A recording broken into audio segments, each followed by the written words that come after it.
안녕하세요, 여러분. 안녕하세요. 네, 입추가 지났지만 여전히 불볕더위가 수그러들지 않는군요. 그래도 시간이 흐르면 어김없이 계절은 순환할 것이고 여름 뒤에 서서 가을은 빼꼼히 얼굴을 드러내겠지요. 선생님, 가을이 오면 뭘 하고 싶으세요? 가을이 오면요. 네. 그냥 너무 땡볕에서 못 걸었던 오솔길을 막 끊임없이 걷고 싶어요. 선생님. 저도 생각해보니까 그러네요. 너무 더워서 걷는 거 안 싫었어요. 나갔어요. 두 선생님은 아직 장성한 자녀가 있는 걸로 알고 있는데 그냥 두 분만 위해서 그냥 걷는다는 생각만 하시는 것 같은데 혹시 뭐 자녀 결혼 이런 거 생각 안 해보셨나요? 하긴 뭐 걱정하다가 이제는 집어치웠어요. 하긴 뭐 가라른다고 가는 건 아니니까. 온전히 맡기는 걸로. 그래요. 사실 장성한 그 아들, 딸을 둔 부모들은 올가을에는 제발 아들, 딸 결혼했으면 좋겠다. 이런 생각들을 하실 것 같아요. 요즘 결혼은 필수가 아니라 선택이 선택. 된 것이 오늘의 현실이죠. 네. 저희 때만 해도 여자는 20서너 살을 전후해서 결혼하는 게 상식이었는데 말이죠. 네. 선생님 몇 살에 하셨어요? 그 전에 지금은 거의 뭐 폐허가 됐는데, 예, 그 여자 크리스마스 케이크하고 같다 그랬어요. 24살 되면 끝장이다. 끝장이다. 그런 슬픈 말이 있었는데 요즘은 뭐 전혀 개의치 않죠? 네. 저희 학교에도 환갑이 가까운 남녀 교사가 참 많았었어요. 학교에 참 많아요. 근데 어쨌든 간에 저 때만 해도요, 여자는 20서너 살을 전후해서 결혼하는 게 사실 상식이었었어요. 결혼은 가까이로는 한 가문의 대를 잇고 멀리는 국가의 명맥을 이어 나간다는 위대한 사명감에서 하는 걸까요? 선생님 그렇게 생각하셨어요? 전혀. 선생님은요? 저도. 그냥 네. 저는 나만 생각했던 것 같아요. 네, 저도 그랬던 것 같아요. 결혼을 앞두었던 젊은 시절에 저를 생각해봐도 그렇게 원대하고 위대한 사명감은 없었던 것 같아요. 맞아요. 그냥 좋아하니까, 그저 좋아하니까 함께 있고 싶고 함께 생활하고 싶어서 결혼을 생각했던 것 같습니다. 네. 만났다 헤어질 때의 아쉬움, 보고 있어도 또 보고 싶은 그리움을 결혼은 일시에 해결해 줄 거라고 믿었으니까요. 네네. 그저 둘이 함께 살 수 있는 단칸방만 있으면 다른 건 따지지도 않았고 100년 해로 하기를 바랬죠. 묻지도 따지지도 않고. 네. 호응선처. 100년 해로라는 거는 해로라는 게 해자가 함께 해자라는 거 아시죠? 그러니까 100년 동안, 그러니까 일생 동안, 100년은 일생을 의미하죠. 일생 동안 함께 늙어가는 거. 정말 선남선녀 사랑하는 사람이라면 이게 가장 큰 로망이 아니었을까 이런 생각을 해요. 그런데 요즘은 결혼하지 않고도 맘만 먹으면 함께 살 수 있고 어디든 함께 갈 수 있어서 그런지 아니면 결혼이 속박이라고 여겨서인지 결혼을 주저하거나 기피하는 이른바 비혼주의자들이 점점 늘어나는 추세라고나 할까요? 인구 절벽과 노령화가 급속도로 진행되는 현실을 생각하면 안타까울 뿐입니다. 그렇다고 결혼 안 하면 벌금을 물리거나 중과세할 수도 없는 노릇이잖아요. 그렇죠. 현실이 이렇다 보니 결혼하겠다는 젊은이들을 보면 어찌나 이쁘고 반가운지 모르겠습니다. 오늘은 3000년 전에 유행하였던 결혼 축가시로 올 가을 결혼을 앞둔 이 땅의 모든 신랑 신부들에게 갈채와 박수를 보내고 싶습니다. 제목은 도요인데요. 이거는 중국에서 가장 오래된 시가의 총집인 시경에 나오는 시입니다. 한번 읽어드리겠습니다. 桃之夭夭灼灼其华，之子于归，以启世家。 아름답고 무성한 복숭아 나무, 불처럼 빨간 꽃 활짝 피었네. 이 처녀 시집가서 아내가 되면 화목하고 즐거운 부부 되리라. 桃之夭夭，有逢其实，之子于归，以启家事. 아름답고 무성한 복숭아 나무, 그 열매 주렁주렁 가득 열렸네. 이처녀 시집가서 며느리 되면 아들, 딸 많이 낳고 행복하리라. 桃之夭夭，其叶蓁蓁，之子于归，以启家人. 아름답고 무성한 복숭아 나무, 그 잎새 빽빽이 싱그러워라. 이처녀 시집가서 며느리 되면 그 집안 편안하고 번창하리라. 어떠세요? 이 축가를 들으면 신랑 신부 그 양쪽 가장들이 굉장히 흐뭇하고 즐거워할 것 같지 않으세요? 네. 대개 신부를 맞이하는 신랑 집에서는요, 세 사람이 들어와서 분란이나 일으키면 어떡하나 은근히 걱정을 하기 마련이죠. 그래서 이 시는 첫머리부터 이 처녀는 분명 집안을 화목하게 할 복동이라고 축복해 주는 겁니다. 이어주는 시구 역시 그러한 내용을 반복하고 있는데요. 복숭아 나무에 주렁주렁 열린 복숭아는 자식을 많이 낳을 것을 축복하는 것이고, 복숭아 나무 잎새가 빽빽하고 무성한 것은 집안이 번창할 것임을 축원하는 것입니다. 요즘은 결혼 풍속도가 많이 변해서 결혼식 후 시댁 식구에게 신고식을 하는 이른바 패백이라는 통가 의례가 생략되기도 합니다만, 패백할 때 신부가 시부모님에게 절을 하면 신랑 신부에게 대추와 밤을 던져주는 의식이 있죠. 왜 뱀하고 대추를 던져줄까요, 선생님? 자손번창? 어떤 게 자손번창을 의미할까요? 뱀일까, 밤일까요, 대추일까요? 대추가 헌열매가 없다 이래가지고 그 제사에도 쓰고 굉장히 재수가 좋다 이렇게 저는 듣고 있어요. 밤. 굉장히 막 이렇게 이렇게 가시에서 이렇게 해보면 그 안에 빼곡하게 옥수수알처럼 박혀있기 때문에 저는 밤 쪽이 밤이 유력할 것 같아요. 아들, 딸 많이 낳는 걸 기원하는 거다. 네, 숨어서 네. 있지만 나중에 이렇게 네. 탁 펼쳤을 때. 근데 두 분 쌤 말씀 다 일리가 있고요. 사실 우리나라의 지금 이런 결혼 풍속은 옛날 중국에서 건너왔다고, 중국의 영향을 받았다고 할 수 있는데요.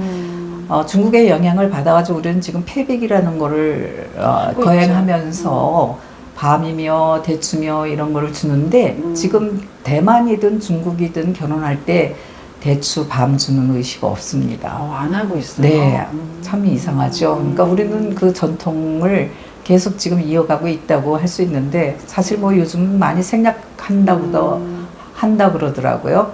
근데 그 대추는 한자어로 조자, 대추조자, 자오즈 하거든요. 대추조자. 그 다음에 이 조자는 일찍조자, 우리 조찬이니 조찬. 네, 그 할 때 조자 있잖아요.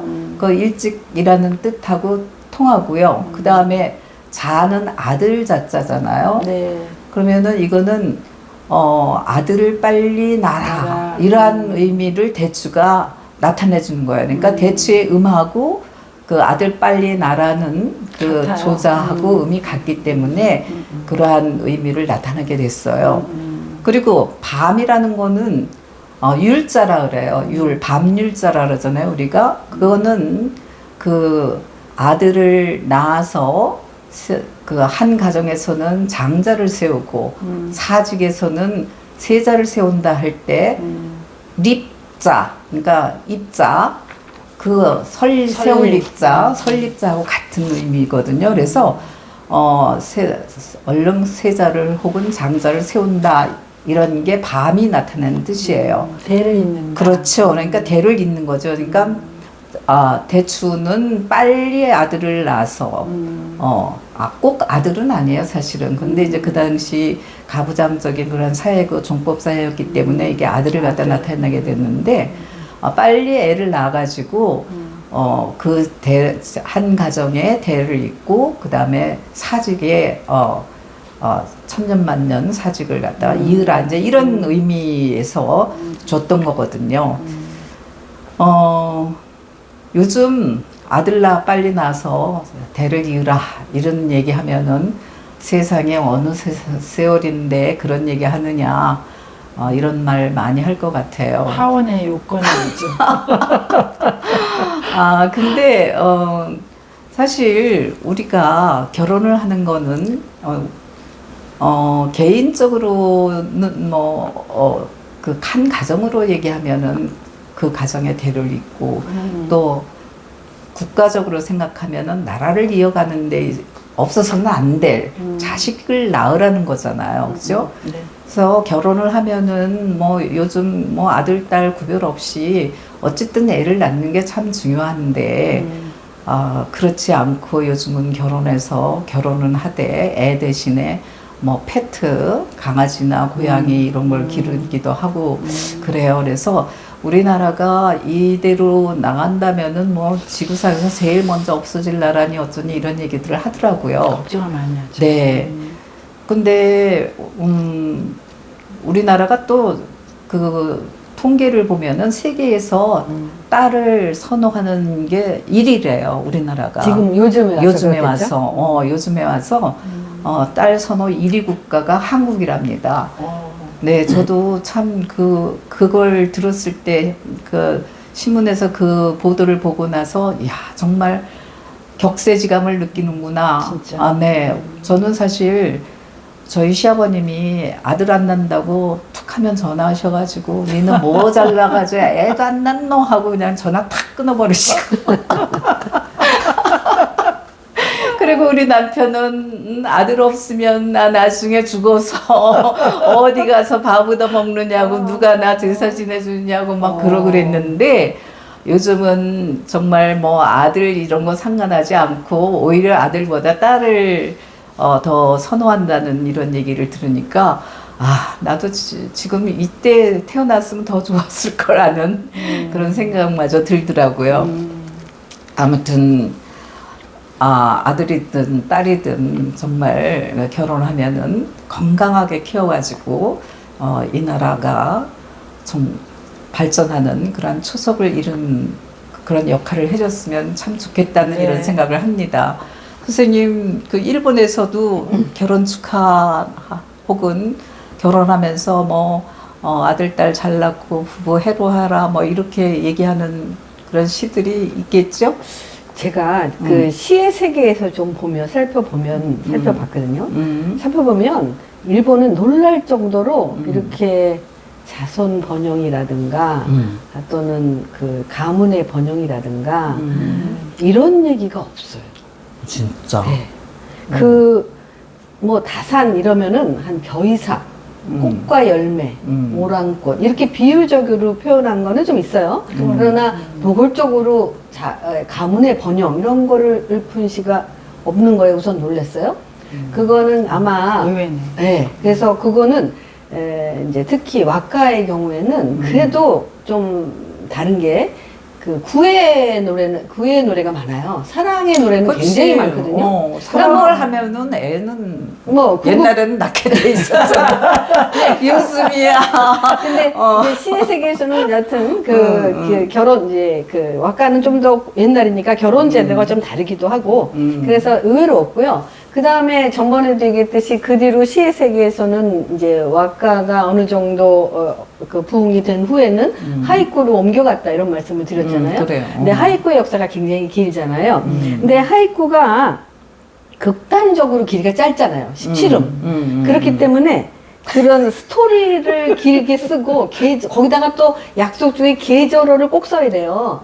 그 약속도 있으니까 그런 사랑 얘기까지 쓸 겨를이 없어. 그래서 그러니까 형식이 짧으면은 이렇게 스토리가 있기는 어렵지만 어려워요. 그래도 상징이 굉장히 진할 것 아니야. 같아요. 그리고 이제 그 뒤로 그 유행이 그 마츠오바쇼가 약간 획기가 됐다고 그랬는데 굉장히 철학적이 됐잖아요. 그렇죠. 그러니까 이 사랑 노래가 많이 사라졌어요. 거의 사라졌는데 그래서 이제 그 하이쿠 역사가 길었잖아요.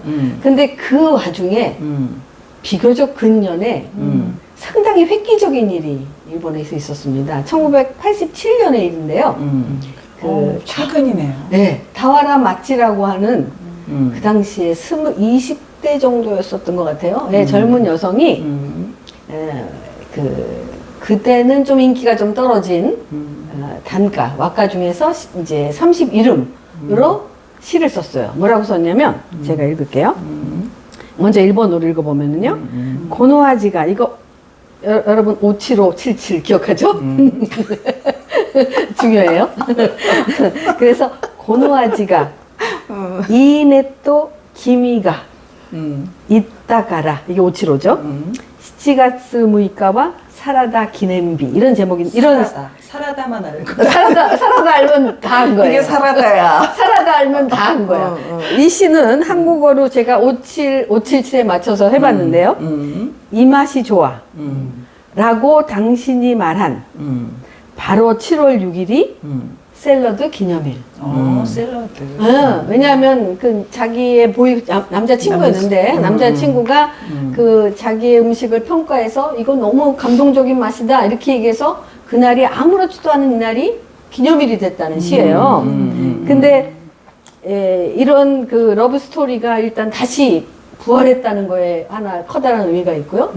그 다음에 이 작가는 여기에 치밀한 계산을 넣었어요. 우선 사실 자기의 경험을 갖고 쓴 거거든요. 근데 실제 경험은 5월 달에 그 치킨 도시락을 싼 거가 이 사람의 경험인데 의도적으로 가볍게 샐러드로 바꾸고 그 다음에 5월 달이었지만 아무렇지도 않은 날 근데 예를 들면 7월 7일은 칠석일에서 애인의 날인데 일본도 있어요? 칠석일이죠. 그 중국에서 온 거지만 그래서 아무렇지도 않은 7월 6일로 바꾸고요. 그래서 그러한 그 치밀한 작가의 계산으로 이 아무렇지도 않은 보통의 날이 기념일이 될 수 있다. 이런 거를 써서 화제가 됐고요. 그 화제는 나도 이렇게 시를 써도 되는 거야? 이렇게 일상회화로 써도 돼? 그래서 시를 쓰는 사람의 붐을 일으켰어요. 무려 이 책이 280만 부가 팔렸어요. 시집으로서.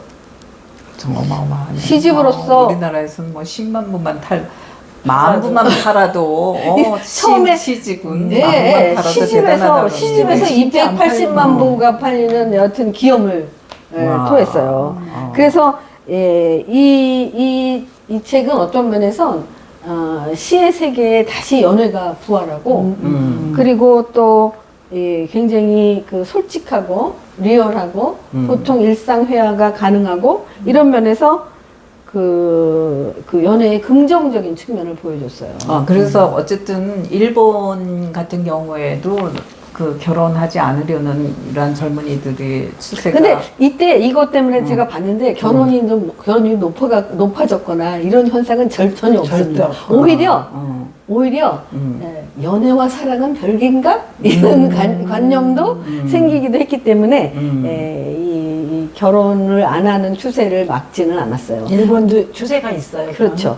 뭐 우리보다 좀 덜한 것 같아요. 그래도 우리보다 그 전번에 이 지진도 있고 그러고 난 다음에 좀 가족과의 그 유대 관계가 더 좋아져서 더 중요하다고 판단이 돼서 결혼율이 좀 늘었다고 들었어요. 최근에. 예. 그래서 최근에 이러한 재해가 오히려 사람을 뭉치게 하는 가족애를 더 키워서 결혼율이 좀 높아졌다고 좀 들었고요. 그 다음에 그 결혼이라는 거가 이제 효과라고 한다면 그 뭐 의무다 아까 좀 사회적 책임 같은 말씀도 하셨는데 책임이나 의무가 아니고 굉장히 그 개인의 기쁨이다 이런 거를 중요시하는 사고방식을 이 책이 좀 주어서 연애에 대한 좋은 감정이 생긴 거는 좀 아니 물론 그 결혼이라는 거는 두 남녀 간의 사랑을 바탕으로 해서 이루어지는 거죠. 그거는 기본이고 그리고 나서 이제 문제가 심각해진다는 거지. 결혼은 하되 뭐 애는 안 난다. 이런 게 이제 요즘 사회적인 문제가 됐고 우리나라에서는 특히 그게 심각한 인구 절벽을 낳고 있기 때문에 참 우리는 국가적으로 그런 어떤 그죠? 갑자기 인구 절벽이 일어나서 그러니까요. 초등학교 애들이 줄어든달지 이런 건 크게 보면 결혼을 못하게 하는 여러 가지 사회적인 여건 이런 거를 국가적인 차원에서 좀 떨쳐주셔야 지금 돼요. 선진국에서는 다 이런 추세가 계속되고 있을걸요? 어느 그런데 나라든? 우리나라가 지금 거기에서 극단이죠. 최선봉에 있다는 게 좀 지금 한국이 좀 문제지. 극단적인 경향이 좀 있잖아요. 뭐든지 너무 하면 뭐 가속화되고. 강하니까, 강렬하니까. 잘 극복이 될 거라고 저는 생각을 해요. 네. 우리나라 사람들이 워낙 그 국난 극복을 많이 해본 사람이라 이것도 일종의 이제 국난이야, 재해고 그죠? 국난이기 네. 때문에 잘 되리라고 저는 생각합니다. 네, 선생님 저기 그 네. 영미 쪽도 한번 좀 네네. 말씀해 주세요. 영국에서 이제 뭐 얼마나 많은 사랑시, 얼마나 많은 결혼에 대한 게 시가 있겠습니까? 근데 저는 어디에 초점을 맞췄냐면 결혼의 이상적인 어떤 커플상, 부부의 상을 네. 그 1572년부터 1631년 사이에 살았던 존단이라는 시인이 있었어요. 네. 그런데 이 사람은 그 섹스피어 와 동시대인이었고 섹스피어가 어떤 희곡이나 뭐 소넷을 썼다 하면 이 사람은 뭐 철학적인 시 그리고 맨 처음에는 사랑시를 썼지만 뭐 에세이 그래서 어떤 감정에 그 절제를 해서 죽음이나 어떤 사랑, 감정을 최대한 절제해서 어떤 철학적인 사고로 어떤 이상적인 어떤 상을 보여주는 그런 걸 보통 메타피지컬 포엣에서 네. 형이상학 시인이라고 해요. 네, 그래서 형이상학 가장 대표적인 시인이 존단이 형이상학적인 시인으로서 1611년에 존단이 임신한 아내를 두고 공모로서 영국에서 프랑스 그 독일 소위 말해서 그 섬나라였던 영국에서 보면 대륙으로 가는 공무를 이렇게 잠시 떠나게 되는데요.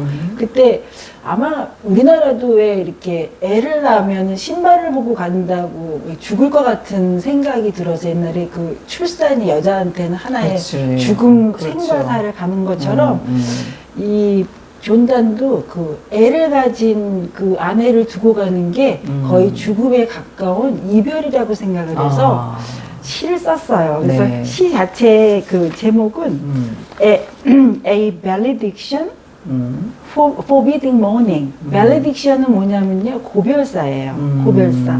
그렇지만 그 뒤에 뭐가 있냐면 상당히 엣지 있게 Forbidding Mourning.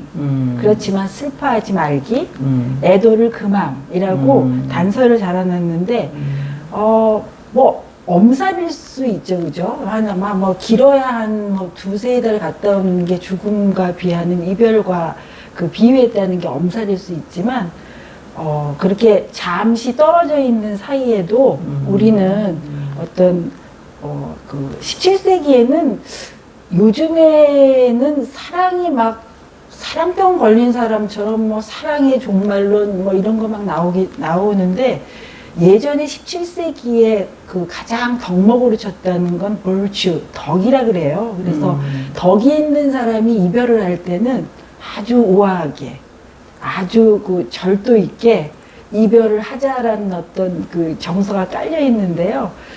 그 메타피지컬 포이트리, 가령 즉 말하자면은 그 형이상학 시라는 건 서로 관련 없는 어떤 두 대상을 아주 기발한 착상을 통해서 연관을 줘서 그 어떤 기발한 생각, 착상, 컨셉트를 쓰는 그 장치가 메타피지컬 포이트리의 그 특징인데요. 네.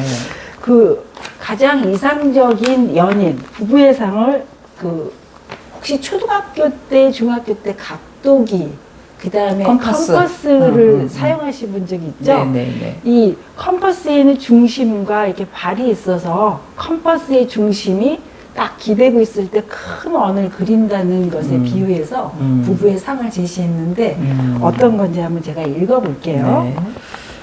네. If they be two, they are two so, as steep twin compasses are two.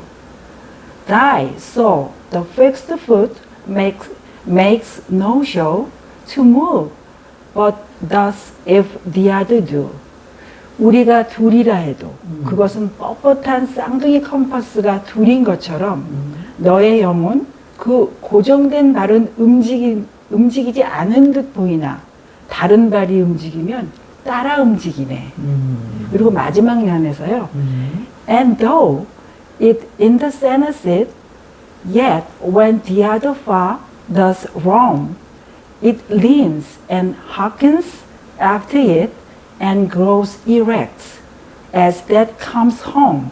비록 중심에 있다 해도 다른 발이 멀리 가면 그쪽으로 기울고 귀를 기울이며, 그러니까 이렇게 컴퍼스가 원을 그릴 때 중심이 큰 원을 그릴 수 있도록 그 움직이는 발에 이렇게 귀를 기울인다는 건 집에 있어도 항상 남편의 건강과 안녕을 비는 그런 모습을 그린 것 같아요. 얼마나 기발한지. 이거 저 맨 처음에 그 학교 다닐 때 배웠을 때 결혼도 안 한 제가 와 너무너무 기발한 착상이다 라고 생각을 했는데요. 그 발이 집으로 돌아올 때 나의 굳건함이 너의 원을 바르게 하고 내가 시작한 곳에 끝나게 한다. 왜 컴퍼스 원을 그쵸. 그리면 시작한 곳에서 다시 이렇게 끝나게 하는. 그래서 어떤 그 두 부부의 그 이별을 컴퍼스가 그 아내가 중심이 돼서 영국에 있는데 자기가 공무로 가는 그 발이 돼가지고 큰 원을 그리면서 나중에 공무가 끝나면 다시 돌아오는 뭐 이런 기발한 착상이라고 볼 수 있는 이런 컴퍼스를 두 연인에 비유해서 그렇게 이상적인 부부의 상을 그린 면에서 제가 이 시를 선택하게 되었는데요. 아마 이 시를 젊은이들한테 소개를 해주면은 아 정말 결혼은 또 저렇게 아름다운 그러한 영역도 있구나. 나도 한번 결혼을 해봐야 되겠다 이런 생각이 들지 않을까. 네, 그래서 제가 마지막으로 이제 여기는 그 하나의 컴퍼스가 큰 원을 그리지만 제가 이제 집에서 생각을 해봤어요. 요즘 젊은이들은 다르지 않을까. 그래서 저는 두 개의 컴퍼스로 각자의 원을 그리되 그 합집합에서 그 intersection, 그 교집합을 서로 공유하면서 교집합을 뺀 나머지 A, B 합집합의 그 차집합이 있잖아요. 그걸 symmetric difference라 그래서 각자의 자기의 고유한 영역이 있으면서 intersection, 각자의 어떤 교집합을 같이 공유하면서 키워가는 것이 따로 똑같이. 정말 그래서 굉장히 이상적인 결혼 생활을 오늘 우리 최수미 선생님께서 소개해 주셨습니다. 아, 근데 하나 잠시 갑자기 생각이 났는데요. 그 일본의 그 부부에 대해서는 그게 없는데 자식에 대해서는 좀 유명한 말이 있어요. 자식 사랑에 대한 건데 자식은 그 경첩과 같다.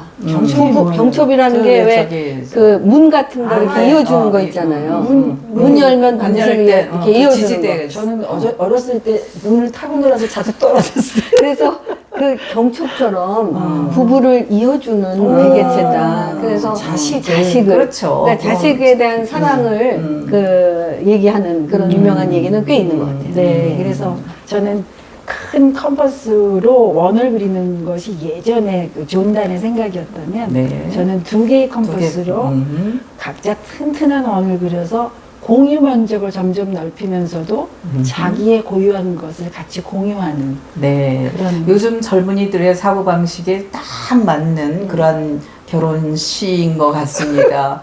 여러분들 잘 들으셨죠? 자녀분들한테 오늘 최수미 선생님이 얘기하신 그 시를 들려주시면 어떨까 싶습니다. 우리 아들이 많이 봐야 되는데.